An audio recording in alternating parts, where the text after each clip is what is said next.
Let's fucking roll. All right, everybody, welcome back to McBastard Studio, Salty's Live Music. This is sponsored by Band Groupies. Today, we're really excited to talk to Will Moseley, country music singer here from Hazelhurst, Georgia. And he's amazing if you haven't heard him yet. But Will, welcome, bud. Welcome to the show. Man, thank you guys for having us. I appreciate it. Yeah, I was listening to your songs on Spotify on the way into work, man. You got a great sound about you, and it's obviously being noticed now by the world. So I know you're a Georgia guy, Georgia Southern guy. You know, grew up here in Georgia. So what's your background and just why do you like music? And then we'll get into all the great things you've been doing. Well, you know what's crazy is music's been a part of my life since the beginning, really. You know, I grew up listening to a lot of music, but the crazy part about it was never sang or played an instrument until I was about 19 or 20. And just kind of picked it up after college football went down, and I moved closer to home, moved back to Georgia Southern from Maryville College right outside of Knoxville. And I had started playing a little there, but nothing serious. I was just hammering it out, trying to learn. And I moved back, and soon after I moved back to Georgia Southern, COVID hit, and it gave me a lot of time to, sit around and play a guitar, truthfully, and so I just picked it up, and it's something I fell in love with. You know, writing songs is probably my favorite thing to do. Sitting down and just making something out of thin air, out of nothing. It's so cool to me, and it's something I fell in love with. And you know, I have people ask all the time, like, well, what's your musical background? And I just told you that I didn't start playing a guitar till I was 19 or 20. And the reason for that is no one else in my family plays music, so there was never an instrument laying around. Yeah. So that's been the cool part of it. Is now, coming from that background, we've started doing this thing where it shows when it's a all age show. If there's kids at a show, we'll pick a random kid out of the crowd, give them a guitar, bring them up on stage, give them a guitar, and send it home with them. We just went down to the Georgia Baptist home in the town next to ours, Baxley, and donated 6 guitars for Christmas just to leave there for the kids, because like, it's something that me and Benji, my guitar player, we were talking about going down the road one day, and it was something that I got a late start because there wasn't a guitar laying around, and that's my background, that's my story, and that's awesome. But if we can put that guitar in a kid's hand, maybe we can start writing their background sooner, and so. Dude, that's amazing. We'd love to be part of that too if we can help in any way. That's amazing. Absolutely. That's Absolutely. it. It's something that we've done it pretty much. I've done it all on my own this year. I mean, of course, Walden Guitars out of Texas has been really, really good to us, and they've helped us along the way. And then Soglo Guitar Gallery down in Brunswick, Georgia, has helped us out a lot. But as far as the purchasing and the going through that process, we've done all of that on our own. And I think next year we're going to kind of open up the doors a little bit and try to find some help going forward, and just make it where it's something that can just grow. I don't think there's any downside to it. I don't think there's anything negative that can come from giving a kid a guitar. Absolutely not, and it makes good sense, right? You just said that. I mean, some kids don't have, it's not maybe the access or the money, or just like you said, their family wasn't really musicians, so no one was kind of pushing them. Not necessarily. And like, even for my family, music was a big thing. Like, everyone loves music. I grew up listening to music all the time, and but it was just the instrument thing just wasn't really a thought. It wasn't a necessity. It wasn't something that was made a priority, so it just never was available until later in my life. That's amazing. That's awesome though. You found that love for music, and like you just said, I kind of found a love for it and just enjoyed that. So, I hate the whole COVID time, but the reality of it is some really amazing shit happened for musicians during that time because they had plenty of time to crank out new songs, and so some really good things came out of it. I can't tell you how many musicians we've talked to on the show, and they said something similar, just like, shit, I had a lot of time on my hand, and I picked up the guitar again and started doing it. So that's awesome, man. Absolutely, man. It was a blessing to me for sure. Yeah, well, you could tell you're a good dude. So what made you want to try to get on 5 Zoom calls and get on American Idol? Like what were you? You're just sitting there like, ah, shit, I can do that. I mean, what? That's so you were runner up in the last whatever the season 22 was. So congratulations on that. But Thank you. what? How you just said, hey, I'm just going to give it a try. I mean, what was the deal on that?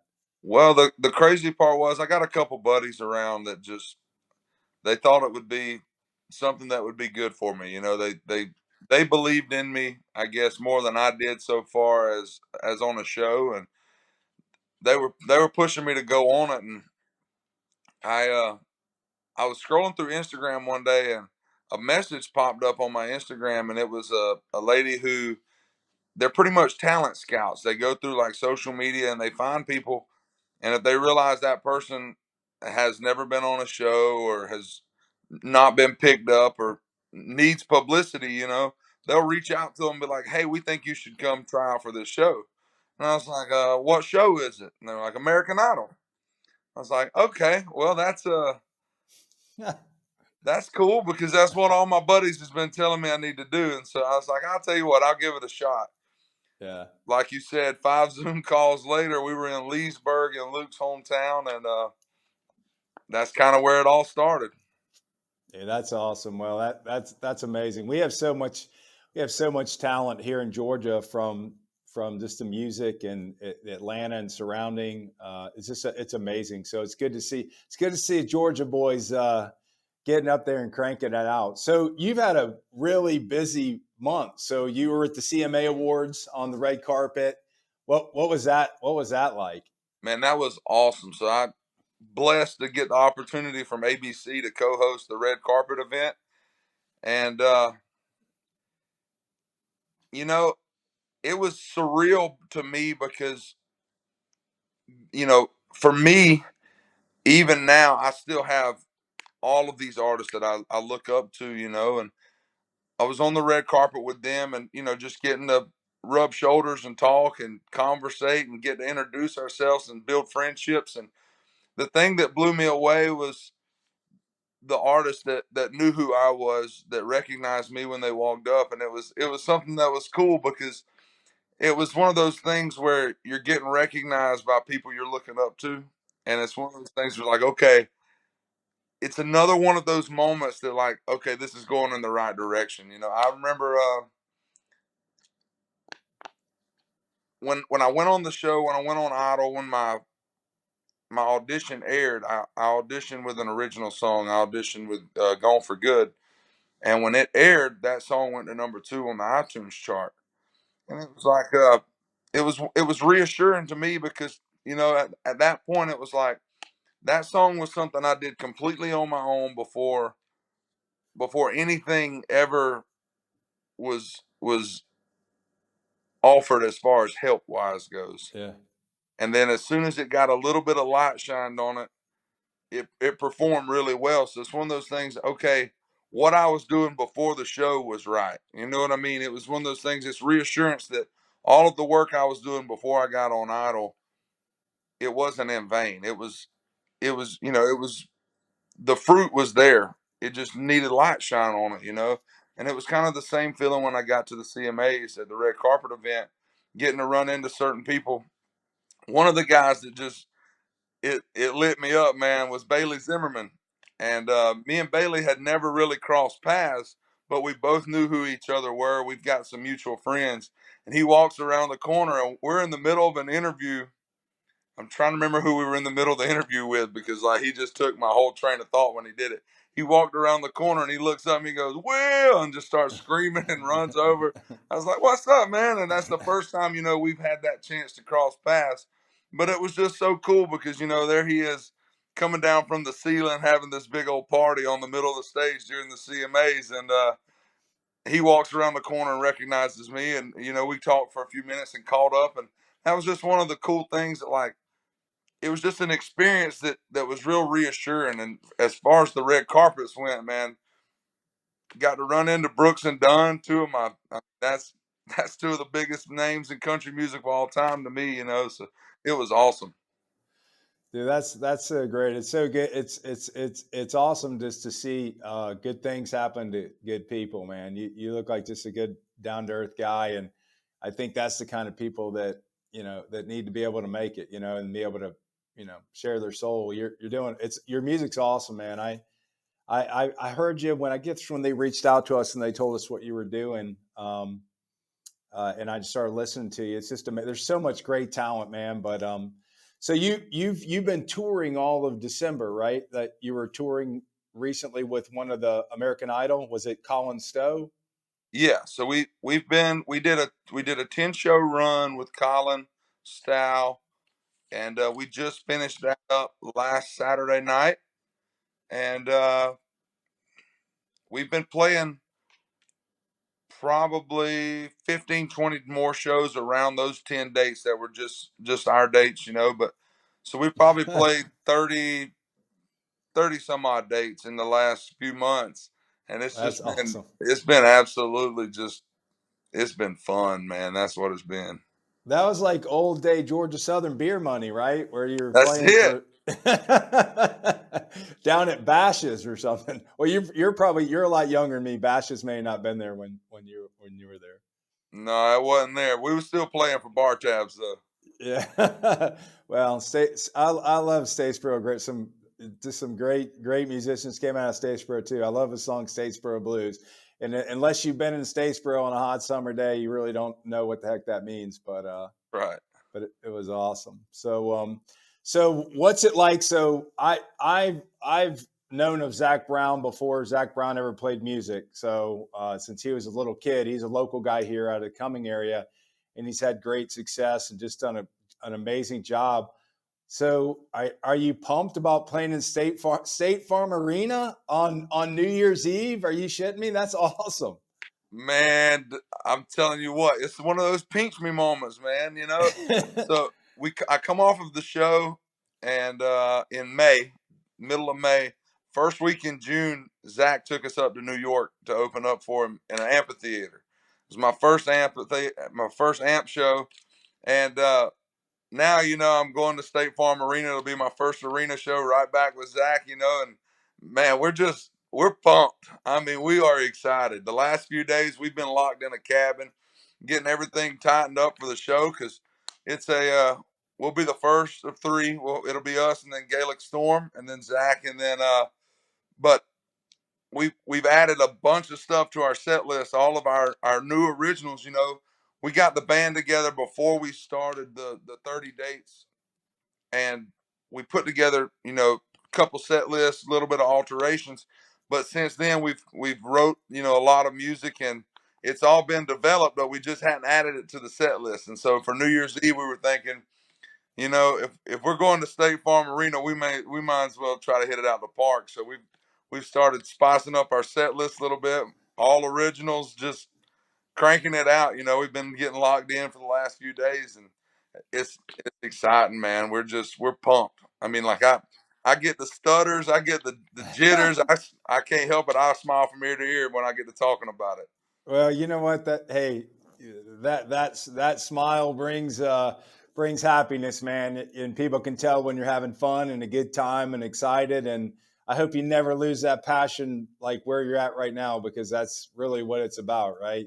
Yes, sir, man. It's a dream come true. Yeah, that's awesome.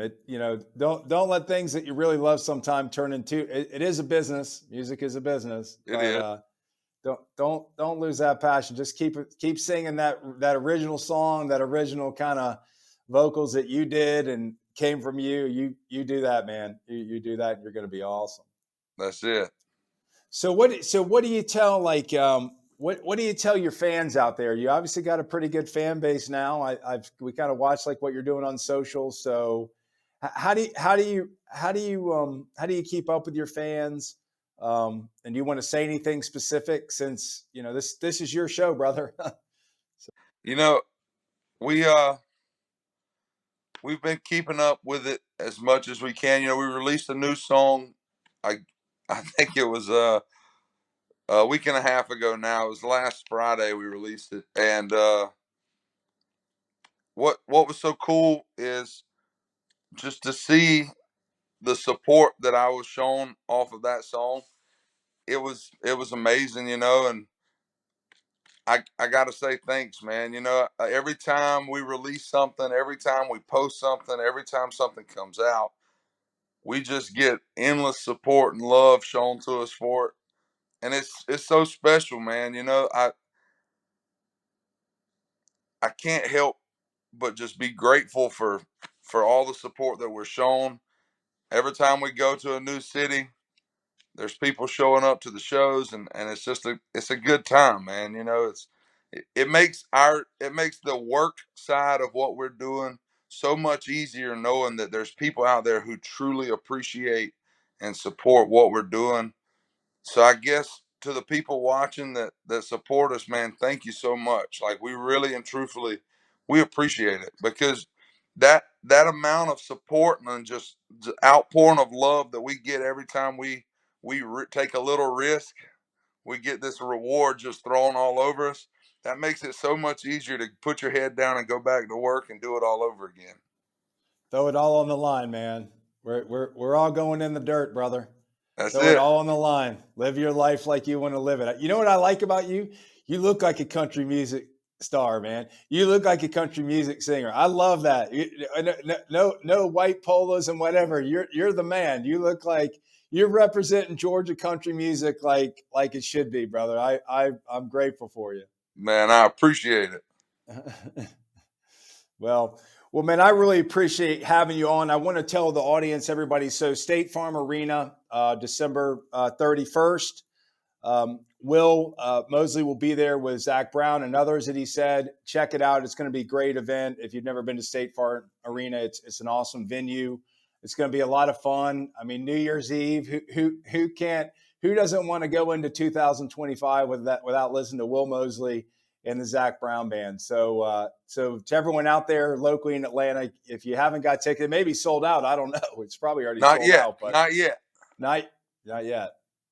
All right, well, let's go, Salty Nation. Let's sell this thing out and get out and support Will Moseley. So, Will, I told you a little bit before, we'd love to have you as part of what we're doing in the kind of localized independent music space with band groupies. And I would love to have you in studio here. We're in Alpharetta, Georgia, and just have you come in and just, you can cut some tunes, or you can just come in and we can sing Kumbaya. It don't matter to us at all, brother. We'd love to have you in. Absolutely, man. I'd love to stop by and see you guys. Yeah, please do. Well, tell Zach I said hello. The last time I saw him, we were shooting baskets in his granddad's driveway, and I might have been 18 and he was 8 years old. So he did a good job. Tell him I said he did a good job. But well, guys, ladies and gentlemen, Will Moseley, we're going to push this out. We'll be, talking a little bit about Will going forward. He's part of the family now. Once you're on the Salties Live Music, your family here, and we're very grateful to have you on. I know you're busy right now, and best of luck to you, brother. And we'll be in touch. And you're doing a great job. Yes, sir, man. Thank you guys so much.